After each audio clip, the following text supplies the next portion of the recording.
Welcome back to Tyres and Braaiers, the show about carring and charring, Hot Wheels and Hot Wings, Mustangs and Mushu. Mushu? What's Mushu? It's like Asian fusion food, Hez. We're on a far-flung visit to China today. No, we're going to Chinatown in Cyrildene. Okay, well, it's still going to be fun. We're going to be riding into beautiful classics, a Corvette. And an E-Type. That's right. And then after that, we braai with an exclusive car club. So exclusive, they won't even let us check out their website. But we are going to braai at their house. Hez, have you seen the movie Austin Powers? No.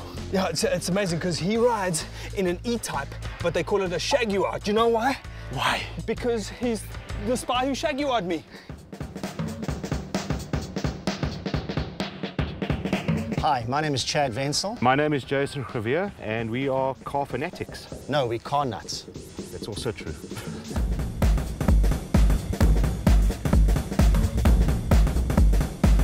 My passion for cars started at an early age, from about 14 years old when I started racing. My dad instilled the passion for cars in me, and he was a collector himself. And the one behind us is one of my cars. It's a 1973 V12 E-Type Jag. It's automatic. It's a beautiful car, drives like an absolute dream. And as we go along, we just make little changes to it, make it better, fix it up. And then if someone comes along and they want it, then we move it along and we go to the next car. I started off quite young with cars as well. And then as time goes on, you change your perspective on the vehicles. So you start looking for more selective vehicles that you can't really find out there, cars which are special. I own the 61 Corvette Series 1 behind us. It's a V8 small block. And it's really the start of where American muscle really started in like the early 60s. When I look at a vehicle, I've got to look at the lines, I look at the patina, I look at the chrome that's on it, and I look at the workmanship that went into those cars. And for me, it's like driving works of art. Hello, guys. Hey. Hi, guys. How's it? Waterfontein was the scene of the meet and greet with the drivers and those two beautiful classic. I feel like I've fallen in love with classic cars. I've got to be honest with you guys. Beginning of season 1, I wasn't that keen on the cars, but there's a love affair that's emerged between me and classic cars. You know what I think? I think what we should do is, if you guys just put your keys in a basket and then we just grab a... Wrong TV show. But... Okay. I tell you what, Ching Chong Cha is a good idea. Let's go with Ching Chong Cha. Ching Chong Cha. Ching Chong Cha. Ah! So I get to choose, eh? What are you going with, black or white? It's all right. Are you going to go BEE? Are you going to go previously advantaged?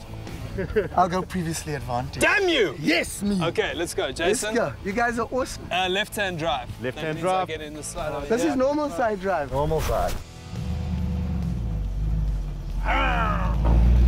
Meeting the drivers, Jason and Chad, it was surreal. These guys are petrol heads to the next level. They share a common passion, which is really fast, big engine cars. So you imported this from the States? So this was imported a couple of years back, and it's been in the country for a while. The mileage is relatively okay on it. Is that That's 91,000 miles? That's 91,000 Double miles. it is 180,000, subtract a fifth. It's like 140, 150,000 Ks. And for a car which has got its original motor, original gearbox, Wow. everything on it is still pretty much original other than the braking system, which we upgraded. It runs like a dream. And it really does purr. That is a purr. That is a purr.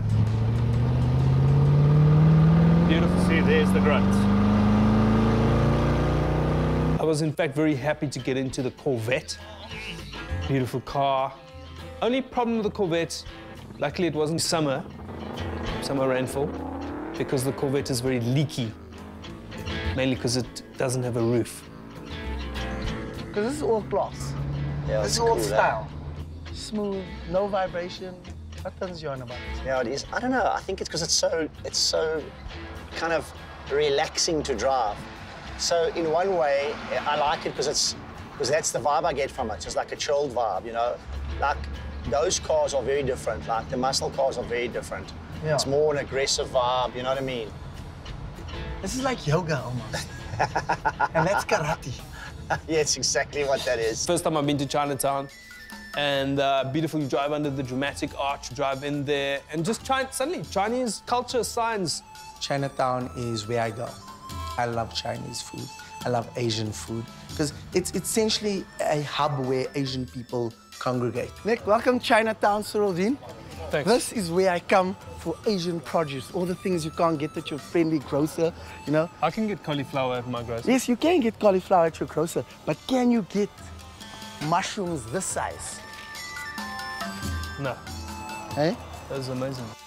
I took him to some of my favorite spots. I took him to where I buy my Asian greens. There were a number of greens. There was purple basil, there was kunchincha, there was pak choy. There was something really long that looked like a cucumber. This looks like what in the BFG, they make these snozcumbers. This looks like a snozcumber. That's a snozcumber. I also took him to Mr. Lee, one of my favorite butchers. This is Mr. Lee. Hello, Mr. Lee. Hello. Mr. Lee, this is my friend Nik. Oh, Nik. Yeah. How are you? Oh, very good. How are you?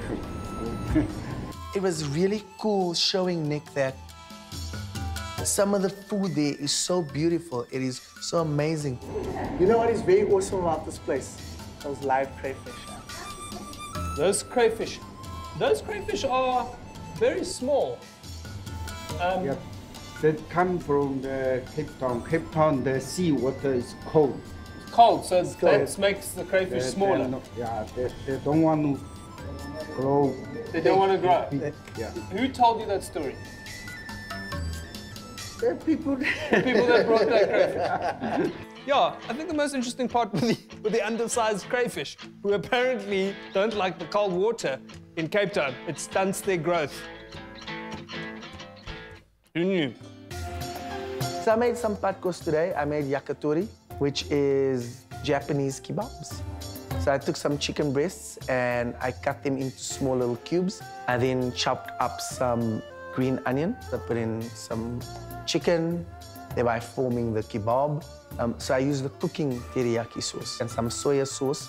I put that in a bowl and I marinated the chicken in that for a little while. And then I put it on the grill. And like yakitori is made, it's made quickly on the grill. So you're turning and you're flipping and you're rubbing the sauce on, and that was fantastic. To finish it off, I put some more eating teriyaki sauce over the top, some sesame seeds, and boom. It's a very easy meal to make. Number one, it's got a small number of ingredients, and you can make it at a braai. It's something easy to impress the guests with. And then just to complete the Asian feel or the Chinatown feel, I made some bubble tea, which is made with tea, ice, milk, and some bubbles. Hez, what have you got for us? Hey, Nik, how's it going, my brother?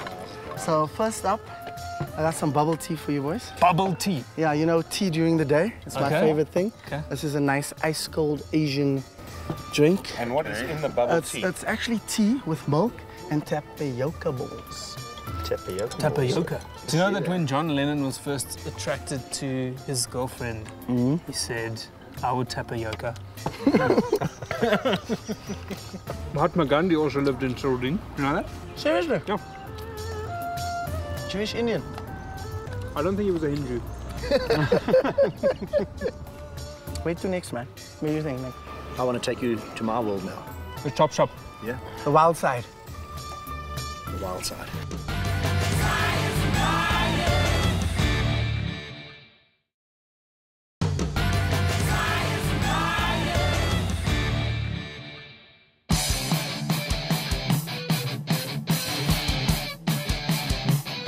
Jason is recently involved in the car business, but you can see he loves the whole thing, you know? He drives a muscle car, this big Chev muscle machine, and it just, the way he looks in it when he drives as he takes off, you know, he's got that shirt that's open up and he just drives. And I just imagine that song playing in the background as Jason drives. Driving on the highway.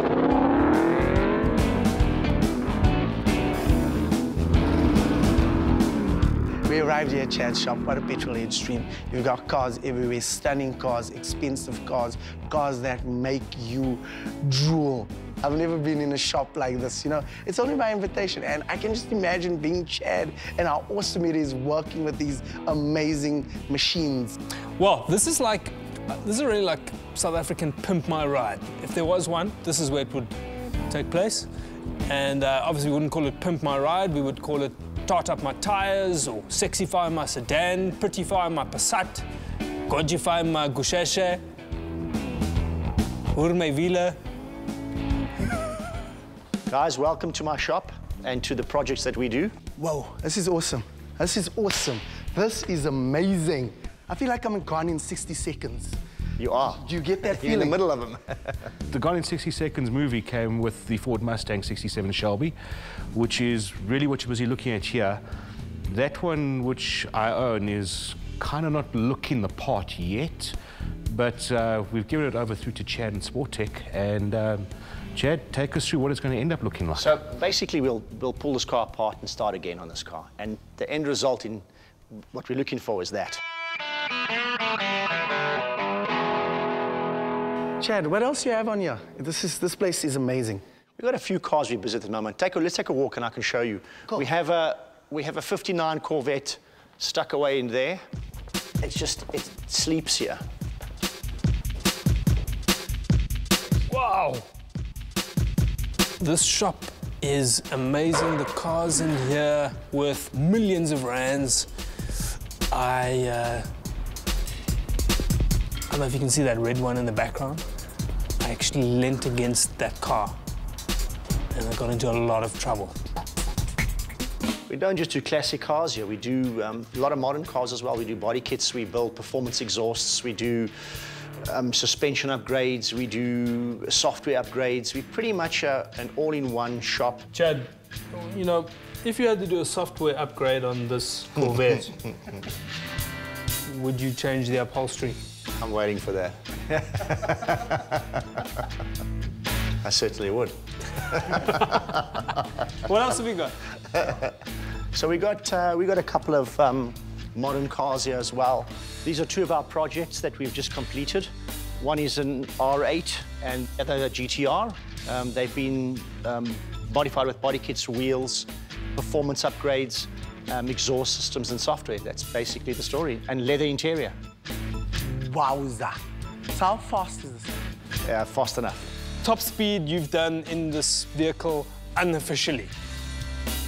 On a racetrack. On a racetrack. On a racetrack. We've had this car tested at Duratec, which was a high-speed circuit, and we've also had it on one of the airport runways, and she runs to about 290 kilometers an hour. What is the most interesting thing you've done to a car in this place? I think my most interesting project was a 67 Mustang that we built a little while back. That's got 750 horsepower.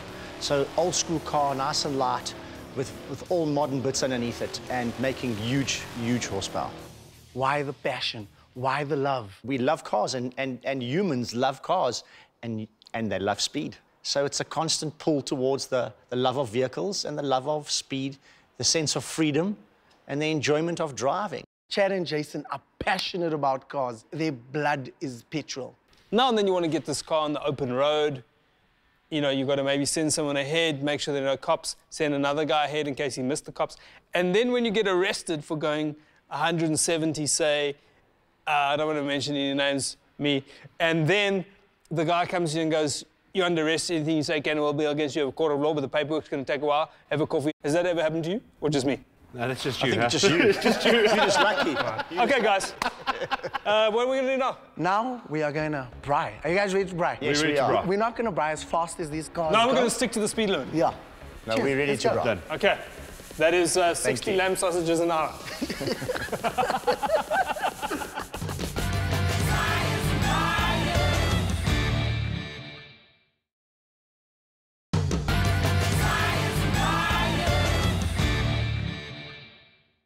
Arriving here in the Jewish homeland of Linksfield was very emotional for me.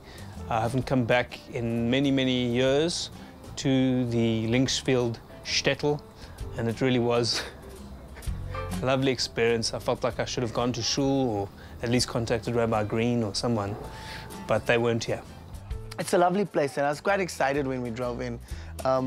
I couldn't wait to find out what was in store for us. We've had amazing braais on the show, and it's just getting better and better. And next thing, we're in Linksfield, and what do people in Linksfield braai?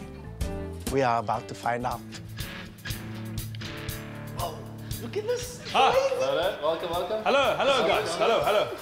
How's it been? Buffalo. Good, man. Hezron. Daniel, how are you? Dan, Nice to meet how's it you. going? Good to meet High you. five, even. Yeah, high five. Nice to meet How you. you Yeah, doing, welcome. man? Thanks for joining us. And then there's Daniel and Ivan. What a duo, 2 buddies. They look like they jump, and they look like they're serious about braaiing. Hello there. We met his friends, Dumi. I knew it was Dumi because he wrote Dumi on the back of his car. There was also Dumi's girlfriend, Delma, who also drives a supercar. You've got all these people coming together for the passion of fast, beautiful, sexy, exclusive cars. Guys, I'm here with Ivan Smuts, the chairman of the Veloce Supercar Society. How did it begin? Look, it started out as just something that seemed like it'd be a good idea. I also saw a gap in the market for a niche supercar club, a society. You know, that's why we named it the Veloce Supercar Society, because it's so much more than just a club. It's a place where, you know, people come together and we become friends, become like a family. We all support each other in any way we possibly can. How did you sustain this injury? Is it because of a supercar? I'd like to say yes. Unfortunately not. No, it's unfortunately not. It was just a freak accident. I picked up something that was a little bit too heavy. Okay, because you could have sustained that driving a, I don't know, a Corvette, because it's got the turning circle of an ox. It's possible. And in the old days, on the Great Trek in 1836, when the guys had to actually turn an ox, sometimes they pulled a muscle. I can believe it. Yeah. What can I say about Ivan? Ivan turned out to be the nicest rich person I've ever met. He really is a lovely chap, kind, generous, and they have a real passion for their cars. It's a beautiful thing to behold.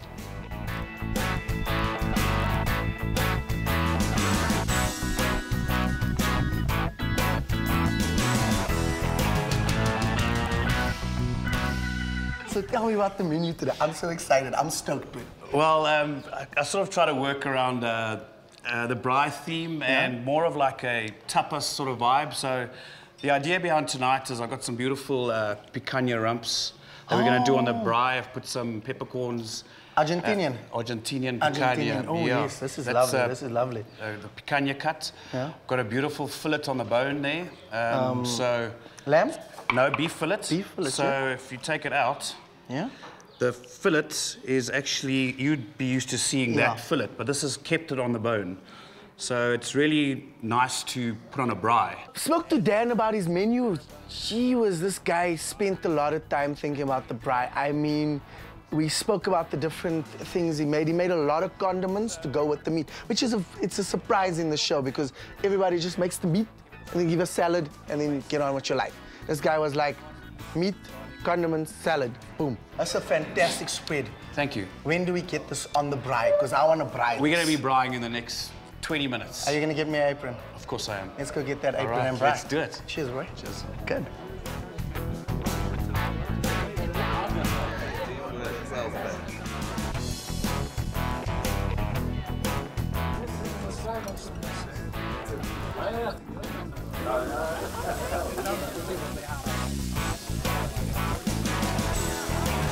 Today I did a cocktail. I put in 3/4 of a bottle of vodka, orange-flavored Monin.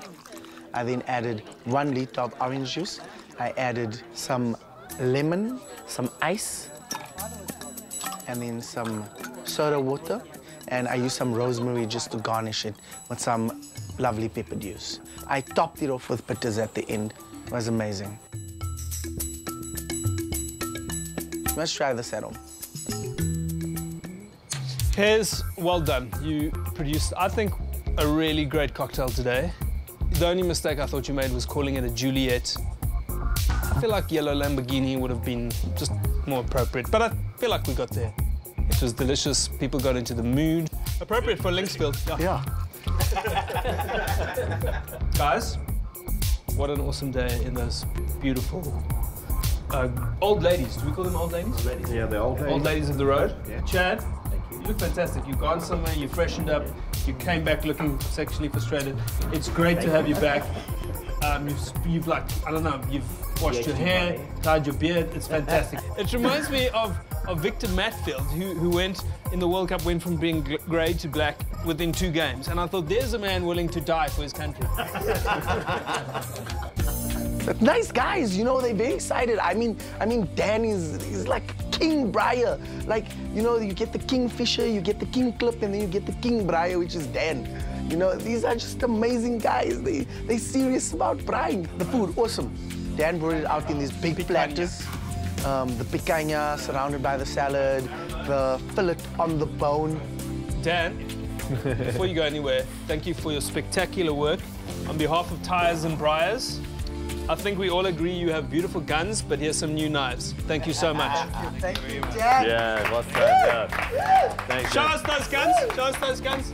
Take it off, Dan. Grab a few more drinks. Enjoy, guys, before it gets cold. Thank you. Thank you, thank you. Daniel, I think, rates as one of the top chefs on Tyres and Braaiers we've ever had in the long, rich history of the show. He produced an Argentinian cut known as the picanha. The picanha, the very special cut right down by the nether regions of the cow, and it was possibly some of the most delicious meat. Some people were eating it with bacon butter. Of course, I didn't do that. I would have had to check myself into rehab. There is one here in Linksfield. It's called Trafe, and I would have had to spend the next 3 weeks there. So I just stayed off the butter. Butter in your mouth. It just melted away. You didn't even need to chew. You could gum that meat. You could eat that meat with your gums if you didn't have teeth. That's how perfectly it was cooked. And then also there was marrow bone. It's a bone with marrow inside. It was roasted with garlic. Amazing. Hashtag sucking the marrow from life. I feel like that's what we did today, Hez. I feel like we really lived life. We lived large. We were out there in those classic cars. The food was amazing. It was delicious. It was well thought out. It was well executed as well, because you can have a vision of what you're going to do out, but if you don't do it properly, it comes out badly. But the passion, the dedication that he had, and his execution resulted in a fantastic meal.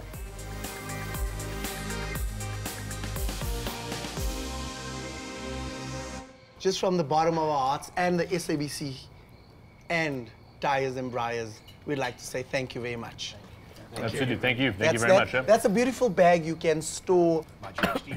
Your GHD will fit perfectly in there. Eh? You know, it wasn't an easy choice for a gift. What do you give a billionaire? But in life, if you get lemons, throw them away. Buy yourself a supercar. That's what you really want. That's what you really need. That's what I've learned today. It'll get you into clubs like these, and you'll meet awesome people, and you'll go really fast on the highway.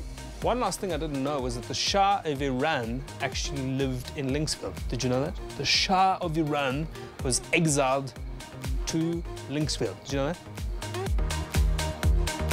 And on the second flight that arrived with all of his male relatives, his wives and female members of the family were so excited that the men were arriving, that as the plane landed, they stood outside singing, Iranian men, hallelujah, Iranian men, amen, alhamdulillah.